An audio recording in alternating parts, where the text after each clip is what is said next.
जो जितना बड़ा दिमाग वाला है वो उतनी बड़ी समस्या पैदा कर रहा है। ये विडंबना है। भगवान ने मनुष्य को दिमाग दिया कुछ श्रेष्ठ करने के लिए, पर वो चाकू वाली बात कि वो सदुपयोग करने की बजाय दुरुपयोग करने लगा। मनुष्य की बुद्धि बदल गई, पलट गई, सब कुछ बदलता चला गया। एक जमाना हुआ करता था जब खेत में मेहनत करने वाले किसान को लोग सम्मान की दृष्टि से देखते थे, लेकिन आज जमाना बदल गया।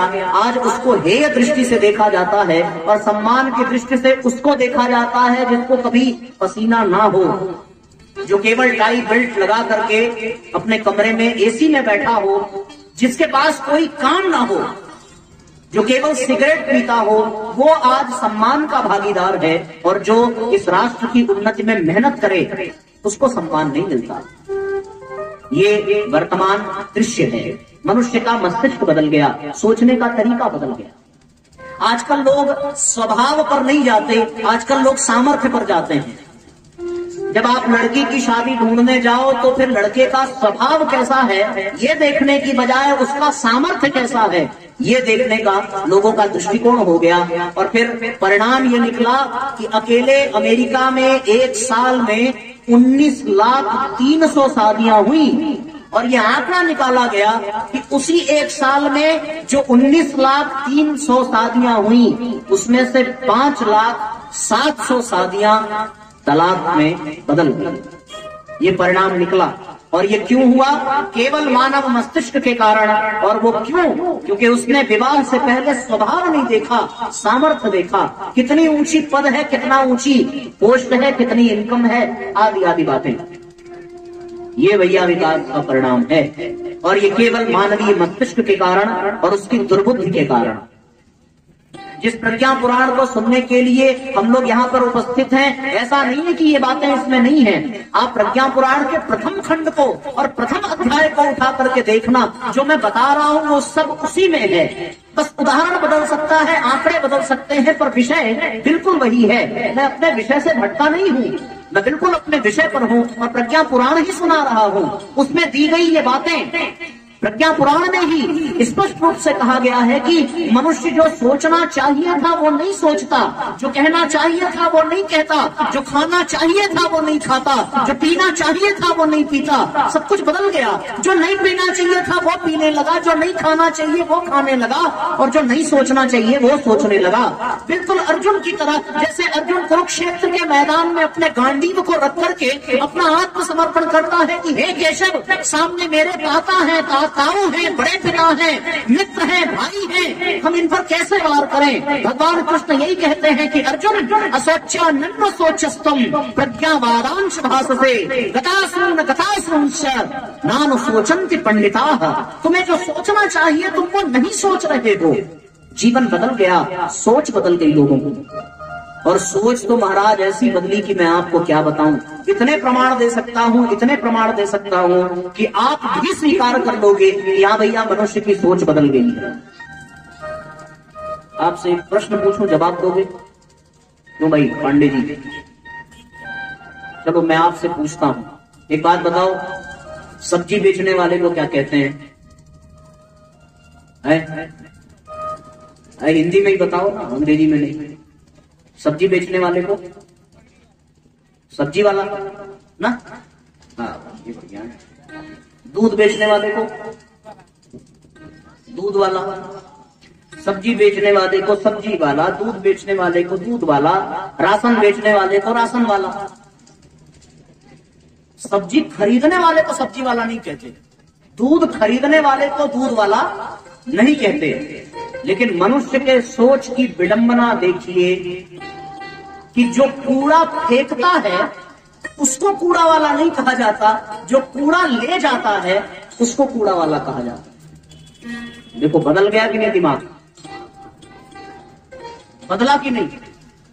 जो सब्जी ले जाता था उसको सब्जी वाला नहीं कहा, लेकिन जो कूड़ा ले जाता है उसको कूड़ा वाला। मनुष्य की सोच बदल गई। बदल गई। और गुरुजी ने कहा कि उल्टे को उलट करके सीधा करना ही गायत्री परिवार का उद्देश्य है। तो उलटने के पहले समझ तो लो कि क्या क्या उल्टा है, क्या क्या उल्टा ये समझो तो। और एक बात मैं आपको बताऊं, आप बड़े बड़े शहरों में चले जाओ, वहां पर लोग अपने घरों में एक जानवर पाल करके रखते हैं। आप लोग परिचित होंगे उस जानवर से, क्यों? कौन कौन जानता है भाई कौन जानवर पालते हैं? जरा हाथ उठाओ। अरे वाह, इंसान से ज्यादा परिचय तो उसी से है। हम लोगों से ज्यादा उसको सम्मान मिलता है, गोद में लेके चलते। बिल्कुल सही कहा आपने। बड़ी बड़ी एसी की गाड़ियों में हम लोग नहीं जाते, पर उन लोगों को सौभाग्य मिल रहा है। उसका ये परिणाम है कि कभी वो योनियां मनुष्य बनना चाहती थी, पर आज का मनुष्य वो बनना चाहता है, वो। और सवेरे उसको लोग टहलाने ले जाते हैं। वो दृश्य जरा याद करो कि जब वो सवेरे सुत उठ करके अपनी दैनिक उपासना इत्यादि में फंसने की बजाय वो सवेरे उसका पट्टा पकड़ते हैं और टहलाने के लिए ले जाते हैं। पर जरा दृश्य का दर्शन करके देखना कि हमारे माँ बाप जब हमको मेला ले जाते थे तो वो आगे आगे होते थे और उनके बच्चे पीछे पीछे होते थे ना। कौन आगे होता था? माँ बाप आगे होते थे और बच्चे पीछे होते थे। तो सवेरे जब वो टहलाने जाते हैं तो कौन आगे होता है? हाँ, विचार करके बताओ। अब आप ये बताओ कि वो उसको टहला रहे हैं या वो उनको टहला रहा है? दृश्य तो यही है कि माँ बाप टहलाते थे तो आगे आगे चलते थे, तो जाहिर सी बात है जो आगे है वही टहला रहा है। अब परिणाम ये निकला कि वो आगे हो गया और मनुष्य उसके पीछे हो गया। अब मनुष्य के चिंतन को देखो। एक जमाना हुआ करता था कि जब इंसान किसके पीछे होता था? उसके पीछे होता था जिसको जीओडी गॉड कहते हैं, ये ना, भगवान को जीओडी गॉड। लेकिन इंसान बदल गया तो फिर पीछे जाने वाला जिसके पीछे वो जाता था वो भी बदल गया। जीओडी गॉड को एकदम उल्टा कर दिया और वो जीओडी की जगह डीओजी हो गया। ये परिणाम निकला। देखो मनुष्य की सोच बदलती कैसे है। एक जमाना हुआ जब ध्रुव प्रहलाद जैसे लोग जीओडी के पीछे भागते थे और बचपन में ही उनको पाने का प्रयत्न करते थे, पर आज की स्थिति ये है कि वो जीओडी के पीछे जाने के बजाय डीओजी के पीछे जाते हैं। गॉड भूल गया, जीवन में डॉग आ गया। तो ऐसी स्थिति में आप विचार करके देखो कि आज का इंसान बदल गया या नहीं बदला। ये विकास का परिणाम है। तो नाम विकास का है, पर यात्रा विनाश। और ये भी है कि जिसका दिमाग जितना बड़ा है वो उतना ही बड़ी समस्या पैदा करता है। आपको पता है इस दुनिया में सबसे बड़ा दिमाग किसका था? बताओगे? सबसे बड़ा दिमाग समझ में, दादी समझ में आवत था ना आवत था? कथा ना समझ में आवत? अच्छा अच्छा, क्यों सबको समझ में आ रही है बातें ना? जरा हाथ उठाओ एक बार तो। हाँ, आपको नहीं समझ में आए और हम इस तरह से बोलते जाएं तो फिर हम भी जीओडी से बदल करके डीओजी हो जाएंगे। यही तो होगा। तो इसलिए साथियों, समझ रहे हो, ये अच्छी बात है। तो मैं आपसे ये निवेदन कर रहा था कि इस दुनिया में सबसे ज्यादा दिमाग वाला कौन हुआ? आपको पता है?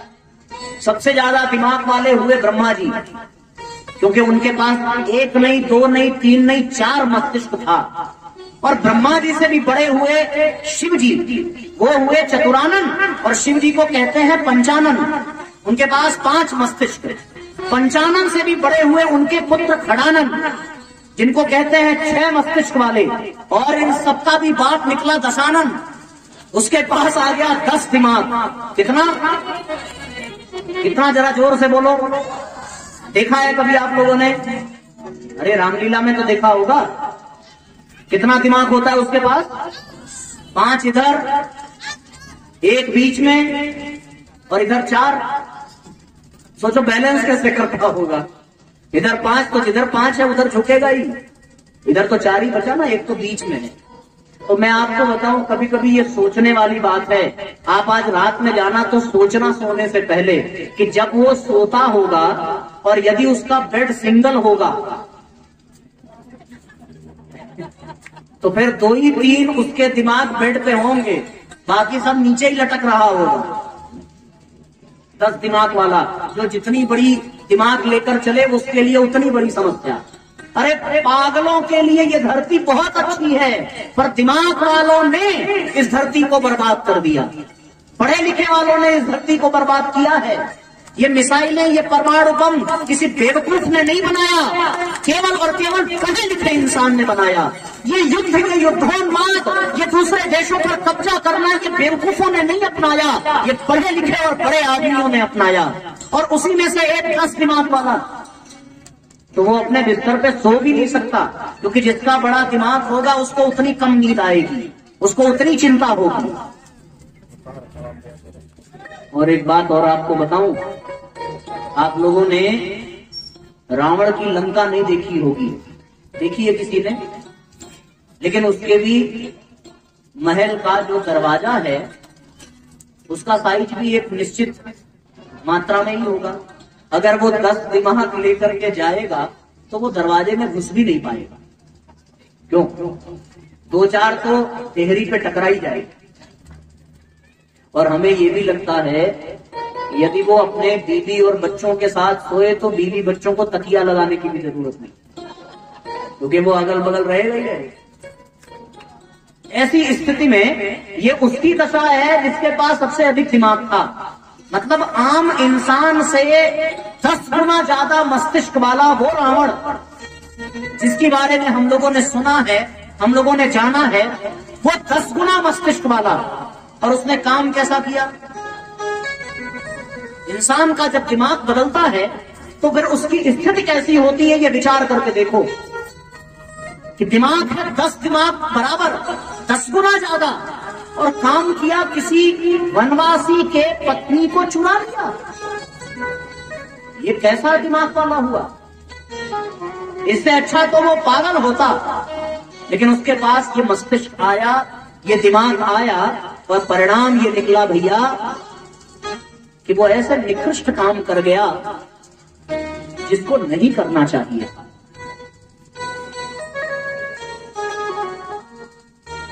तो फिर ये सारी समस्या केवल और केवल मस्तिष्क वालों के कारण हुई, विनाश मस्तिष्क वालों के कारण हुआ, और विकास के नाम पर विनाश की यात्रा का हम लोगों ने दर्शन किया। ये धरती नष्ट होने की कगार पर खड़ी है। और जो बातें मैंने आपको बताई, जितनी बातें मैंने आपको बताई, ये सारी बातें, यही सारा आंकड़ा लेकर के देवर्षि नारद वैकुंठ लोक में भगवान विष्णु के पास पहुंचे और ये कहने लगे कि भगवान इस दुनिया की स्थिति ये है जो मैं आपको बता रहा हूं और जो मैंने आपको बताया। मतलब ये कथा 2 जगह चल रही है, एक तो यहाँ चल रही है, मैं आपको बता रहा हूँ, और एक वैकुंठ लोक में चल रही है, वहां नारद जी बता रहे हैं भगवान विष्णु को ये सारी बातें, बिल्कुल जो मैंने आपको बताई, या यूं कह लो कि जो उन्होंने वहां बताई वो मैं आपको बता रहा हूँ। बात एक ही है, क्योंकि व्यासपीठ से जो प्रसारित हो रहा है वही देवर्षि नारद ने भगवान विष्णु से कही। उन्होंने स्पष्ट कह दिया कि भगवान आपकी दुनिया बदल गई। जिस गोकुल में आप नंगे पांव चलते थे, जहां पर आपने नंगे पांव नृत्य किया, अवतार लिया, वहां की स्थिति बदल गई है। अब वो गंगा नहीं रह गई, अब उसमें 10 नाले बहाए जा रहे हैं, अब वो गंगा पवित्र नहीं रह गई।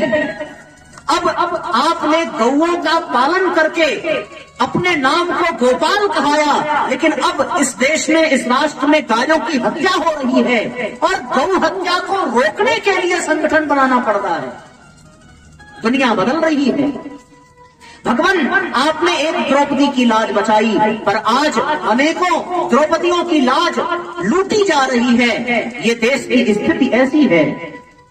अब जमाना बदल गया, जहां अपने पिता की आज्ञा का पालन करने के लिए अपने सारी संपत्ति, सारी संपदा, सारे अधिकार को त्याग करके मुस्कुराते हुए बिना किसी दबाव के प्रेम पूर्वक सभी बच्चे 14 साल के लिए वन को चले जाया करते थे। अब उस देश में वृद्धाश्रम जैसा कलंक पैदा हो रहा है। ये आज इस देश का वर्तमान का दृश्य है। ऐसी स्थिति है भैया। तो नारद जी ने भगवान विष्णु से यही कहा कि दुनिया बदल रही है। जब ये देश परतंत्र था तो यहाँ पर ऐसे युवा पैदा हुए जिन्होंने राष्ट्र के हित के लिए फांसी के फंदे को चूमने में रत्ती भर भी विलंब न किया हो। और आज का जो युवा है, आज का जो यौवन है, वो अपनी जवानी को वेश्यावृत्ति में, वो अपनी जवानी को व्यसन में बर्बाद कर रहा है। कभी इस देश में ऐसी महिलाएं हुई जिन्होंने लवकुश, ध्रुव, प्रहलाद, राम, लक्ष्मण जैसे वीर सपूतों को जन्म दिया। कभी शकुंतला जैसी माता ने भरत को जन्म दिया। पर आज दृश्य बदल गया। आज यहाँ पर न ऐसी माताएं रह गई, न ऐसे वीर सपूत रह गए। भगवान अब क्या किया जाए? ये धरती धीरे धीरे नष्ट प्राय होने की ओर बढ़ रही है। समस्या बढ़ती जा रही है। समाधान दिखता नहीं है। और ये सत्य है कि इन समस्याओं का कारण कोई जानवर नहीं है। इस समस्याओं का कारण केवल और केवल पशु नहीं है। इन समस्याओं का कारण केवल और केवल मनुष्य है। और मनुष्य ने अपने द्वारा जन्म दी गई समस्याओं के दलदल में खुद को इतना फंसा दिया, बिल्कुल उस मकड़ी के जाले की तरीके से कि अब ना उसे निगलते बनता है ना उगलते। वैकुंठ लोक में शेष सैया पर विद्यमान भगवान नारायण ने नारद जी की पूरी बात को सुना। और सुनने के पश्चात अपनी मुखार बिंदु से उन्होंने गीता का वही श्लोक दोहराया, असोच्यानंद सोच्यस्तम प्रज्ञावादां सभाषते। हे नारद, ये समस्याएं, इनका मूल कारण केवल और केवल मानव का मस्तिष्क है। और ये तब हुआ जब उसकी प्रज्ञा कुंठित हो गई, उसका विवेक मर गया, उसका ज्ञान समाप्त हो गया। और जब जब ऐसी स्थिति आती है कि मनुष्य अपने द्वारा जन्म दिए गए समस्याओं के जाल में उलझ करके दम तोड़ देता है, तब संभालने के लिए मुझे इस धरती पर अवतार लेना पड़ता है, तब मुझे इस धरती पर आना पड़ता है। उन्होंने गीता में कहे गए अपने उस वचन को, उस उद्घोष को याद दिलाया कि नारद, मैंने वचन दिया है इस दुनिया वालों को, यदा यदा हि धर्मस्य ग्लानिर्भवति भारतः अभ्युत्थानम् धर्मस्य तदात्मानं सृजाम्यहम् परित्राणाय साधूनां विनाशाय च दुष्कृतां धर्म संस्थापनार्थाय संभवामि युगे युगे, संभवामि युगे युगे। जब जब हो धर्म के हानि, बाढ़हि असुर अधम अभिमानी, तब तब प्रभु धरि विविध शरीरा, हरहु कृपा निधि सज्जन पीरा, हरहु कृपा निधि सज्जन पीरा। विप्रधेनु सुर संतहित लीन मनुज अवतार। बार बार भगवान इस धरती पर अवतरित होने के लिए वचनबद्ध है कि जब जब ये धरती नष्ट प्राय होने के दौर में हो, तब तब परमात्मा को अवतार लेना पड़ता है। और इसका और कोई विकल्प नहीं है। जब ये धरती पर चारों तरफ जल ही जल था, तो उसे जल में मत्स्यावतार के रूप में आना पड़ा। और जब इस धरती पर जल और थल दोनों का संयोग बना, तो उसे कूर्म अवतार के रूप में आकर के इस प्रकृति का दोहन करने के लिए कुर्म अवतार लेना पड़ा और समुद्र मंथन को अंजाम देना पड़ा। जब ये धरती पूर्ण रूपेण थल पे परिवर्तित हुई और एक सीमा तक जल को केंद्रित कर दिया, तब हिरण्याक्ष और हिरण्यकश्यप जैसे असुरों को, जिन्होंने इस धरती की संपदा को वितरित करने की बजाय संग्रह की प्रवृत्ति के कारण, तृष्णा और लोभ के कारण केवल और केवल अपना एक छत्र अधिकार जमाना चाहा, तो भगवान को नरसिंह बन करके आना पड़ा और नरसिंह अवतार में और वामन अवतार में हिरण्य और हिरण्याक्ष का वध किया। जब सारी सृष्टि असुरों के हाथ में चली गई और चारों तरफ अधर्म ही अधर्म था, तो फिर भगवान को राजा बलि के अंदर विवेक को जगाना पड़ा और बलि के भीतर उदार चेतना को जन्म दे करके इस सृष्टि की संपदा को महान उद्देश्य के लिए वितरित करना पड़ा। इसी प्रकार से समय बदला, चीजें बदलती चली गई। जब एक समय हुआ करता था कि युद्ध केवल एक लोक से दूसरे लोक में हुआ था, यही तो स्वर्गलोक और पाताल। जब दो लोकों में युद्ध हुआ, ये सतयुग की स्थिति है। वहां पर दो लोकों में युद्ध था, पाताल और देवलोक। समय बदला, दूरियां कम हुई, है ना, डिजिटलाइजेशन का जमाना है, सब कुछ सिमटता जा रहा है, पूरी दुनिया एक छोटी सी मुट्ठी में आ जाती है। ये किसके कारण है? ये केवल और केवल विकास के कारण। तो विकास हुआ, कभी विद्रोह था पाताल और देवलोक में, सतयुग बीता, त्रेता युग आया, तो पाताल और देवलोक का जो विद्रोह था वो अब एक ही लोक में हो गया, लेकिन देश अलग अलग थे, है ना। लोक सृष्टि एक थी पर लोक अलग था। सतयुग में समय बदला, विकास हुआ, तो फिर दूरियां कम हुई और फिर युद्ध केवल और केवल दो देशों के बीच में हुआ, लंका और भारत। त्रेता भी बीता, फिर से विकास हुआ और उसका परिणाम ये निकला भैया कि जो दूरियां दो देशों के बीच में युद्ध की थी वो और सिमट करके आ गई। त्रेता के बाद द्वारिका, और द्वारिका में वो जो युद्ध हुआ वो दो देशों के बीच में नहीं हुआ, एक ही देश में दो परिवारों के बीच में हुआ और सिमटता गया। तो सतयुग में दो लोक के बीच में, त्रेता में दो देशों के बीच में और द्वापर में दो परिवार के बीच में। लेकिन जब कलयुग आया ना, तो फिर परिवार के बीच में भी युद्ध नहीं हुआ, दो लोक के भी बीच में युद्ध नहीं हुआ, दो देशों के बीच में युद्ध नहीं हुआ। जब कलयुग आया तो मनुष्य के मस्तिष्क में उसके मस्तिष्क से युद्ध हुआ, विचारों का युद्ध हुआ। उसके मस्तिष्क में ही देवता और दानव दोनों निवास करने लगे।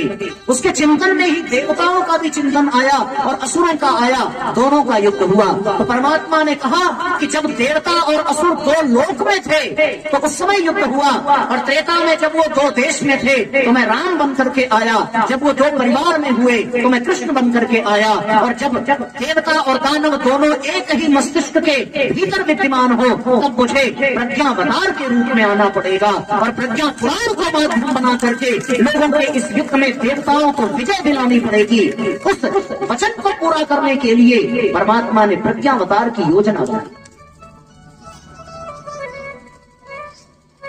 जब जब पीड़ित पाप पतन से ये धरती हो जाती, करने हल्का भूखा भार आते धरती पर अवतार, करने हल्का भूखा भार आते धरती पर अवतार, करने हल्का भूखा भार आते धरती पर